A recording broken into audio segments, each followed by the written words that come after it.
আসসালামু আলাইকুম বন্ধুরা, সবাই কেমন আছেন? আশা করি সবাই ভালো আছেন। তো অসুস্থ হয়ে গেছি, গলা ব্যথা হয়ে গেছে, তো ভয়েস দিতে পারছি না, তাও একটু দিতে হচ্ছে। তো আমাদের একদম ডালা সাজানো একদম রেডি।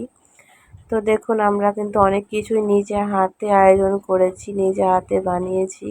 আর এই সব কটা ডালা কিন্তু আমরা ভাবিরা সবাই মিলেই কিন্তু এগুলো সাজালাম, তৈরি করলাম। তো কেমন হয়েছে অবশ্যই কিন্তু একটু কমেন্ট করে জানাবেন। দৌড়ে উড়ে খেলনা। তোমারটা একটা দিয়ে দিছি, যাই হোক দেয়নি ওর পায়েস করে দেখো করতে বলে হাতে আসবে। আমরা রেডিও দিতে যাবে যাইছ না ঠিক ওই পায়েস করা লাগবে না, ঠিক নাই সব দেখা যাচ্ছে না।